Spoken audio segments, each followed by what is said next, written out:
दोस्तों, आज मैं आपसे बात करना चाहूंगा जीवन में सफलता के बारे में। सक्सेस, हर आदमी, हर व्यक्ति, हर महिला, हर आदमी, हर नवयुवक, हर युवती क्या चाहते हैं जिंदगी में? वो चाहते हैं सफलता, सक्सेस चाहते हैं। और प्रोफेशनल लाइफ की सक्सेस को ही लोग अधिक ध्यान देते हैं। तो आज मैं उसी के बारे में बात करूंगा कि आपकी जो प्रोफेशनल लाइफ है उसमें आपको सफलता के लिए क्या क्या करना चाहिए, कैसे इसके बारे में सोचना चाहिए और कैसे इसके रास्ते में बढ़ना चाहिए। सबसे पहला मेरा विचार है कि आपको कौन सा करियर आप चूज करें, कौन सा जॉब आप टेकअप करें अपनी लाइफ में। इस पर बहुत कुछ डिपेंड करेगा कि आप सफल हो पाते हैं या नहीं हो पाते हैं। इसलिए मैं ऐसा कह रहा हूं क्योंकि प्रत्येक व्यक्ति की प्रतिभा जो होती है वो अलग होती है। किसी की प्रतिभा किसी चीज में है, किसी किसी चीज में है। कोई एनालिटिकल है, कोई क्रिएटिव है, कोई रचनात्मक है, किसी के अंदर आर्ट है, किसी के अंदर साइंस का ज्यादा बैकग्राउंड है या थिंकिंग है, लॉजिकल थिंकिंग है। कोई अच्छा बोल लेता है, कोई अच्छा लिख लेता है। तमाम अलग अलग प्रतिभाएं लोगों में होती हैं और उसी के हिसाब से उसको सफलता अपने करियर में मिलेगी, अगर वो करियर वैसा हो जो उसके प्रतिभा के अनुरूप हो, उसके प्रतिभा से मेल खाता हो। इसके बारे में जैसे मैं उदाहरण देके बताना चाहूंगा कि जब मैंने आईएससी का एग्जाम दे दिया था और कॉलेज में जाने की बात आई, उस समय एक बात थी कि साहब इंजीनियरिंग कई लोग कर रहे थे, आईआईटी में बैठ रहे थे। मैं भी पढ़ाई में अच्छा था, फिजिक्स मैथमेटिक्स में मेरी अच्छी थी। मुझसे भी कहा गया आईआईटी की परीक्षा दे दो।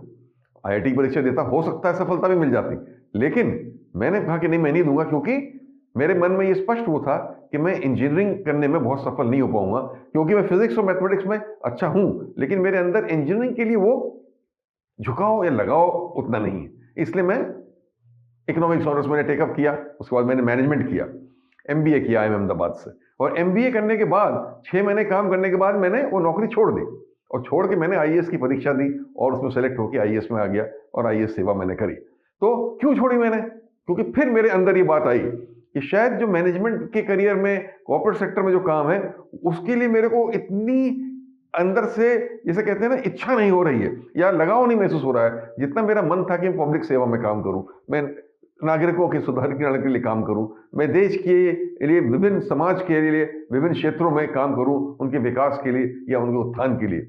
तो इसलिए मेरा लगाव था, झुकाव था, तो मैं इधर आया और 38 साल मैंने जो सेवा करी आईएएस में, मुझे बहुत अच्छा लगा, क्योंकि वो काम मैं कर रहा था जो मेरे अंदर, मेरा उसके लिए मन था और मेरी क्वालिटीज थी या प्रतिभा उसके लिए थी। यही मैं आप लोगों को भी कहना चाहूंगा कि कोई भी करियर किसी के कहने से मत चुनिए, किसी के दबाव से।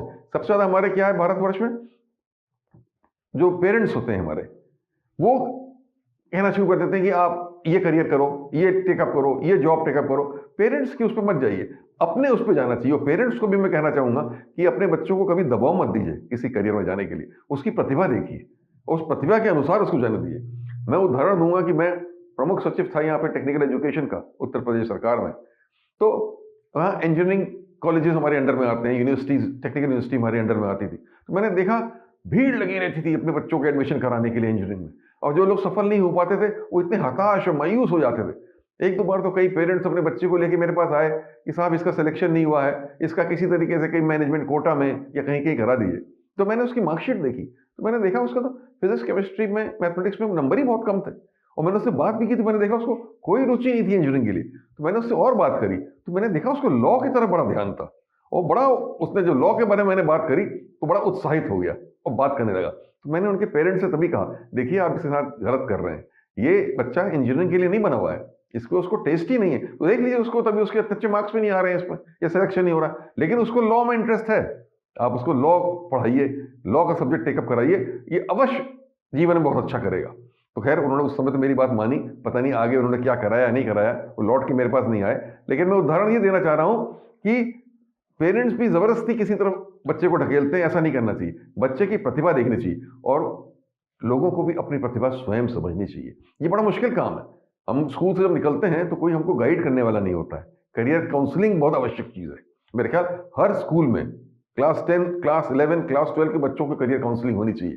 तमाम साइकोमेट्रिक टेस्ट होते हैं, साइकोलॉजिकल टेस्ट होते हैं, जिससे पता चले कि आपका टैलेंट किस तरह का है। तो उसी हिसाब से आपको जो है ना, उसी हिसाब से आपको सब्जेक्ट चुनने चाहिए। मैं यहाँ तक आऊंगा, कौन बच्चा साइंस चुने, कौन ह्यूमैनिटीज चुने, कौन कॉमर्स चुने, ये भी इसी आधार पर चुनना चाहिए कि जहां प्रतिभा है। अगर उधर टेस्ट नहीं है तो आप उस सब्जेक्ट में अच्छा नहीं करेंगे। अब मैंने जैसे चुन के इकोनॉमिक्स में आ गया, ह्यूमैनिटी साइड में आ गया, क्योंकि मुझे टेस्ट था, मुझे पढ़ने का बहुत शौक था, मुझे लिखने का बहुत शौक था, मुझे बहुत ज़्यादा ये सब्जेक्ट्स लाइक इकोनॉमिक डेवलपमेंट हो, हिस्ट्री हो, फिलोसफी हो, ये आकर्षित करते थे। तो आकर्षित करते थे तो मैं इस तरफ आया।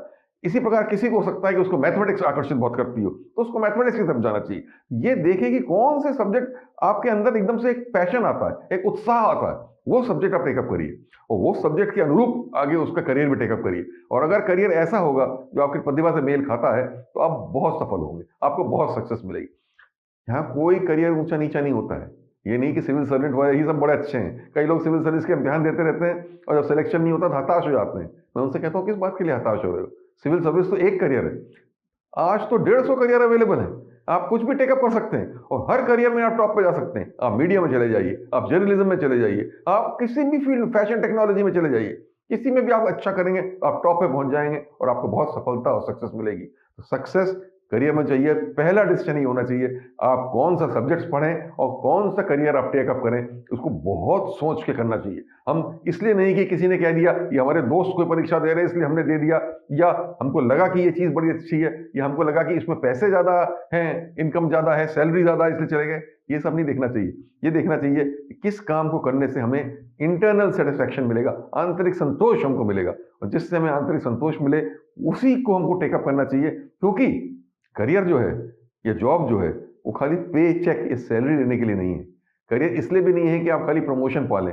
करियर इसलिए है कि आप सक्सीड करें, टॉप पे पहुंचे और वाकई कुछ कर सकें जिसको लोग याद करें। वो तभी होगा जब आप वो करियर टेकअप करेंगे जो आपके अंदर की अंतरात्मा आपसे कहती है कि ये आपका विषय है, ये आपको करना चाहिए। तो ये पहली चीज सफलता का मैं आपको एक प्रिंसिपल देना चाहता हूं आज। बहुत सोच विचार के अपना करियर चुनिए और वही चुनिए जो आपके अंदर की आवाज आपको कहती है, वही चुनिए जो आपके टैलेंट और प्रतिभा के अनुरूप है। आप निश्चय ही सफलता के रास्ते पे आगे बढ़ जाएंगे। धन्यवाद।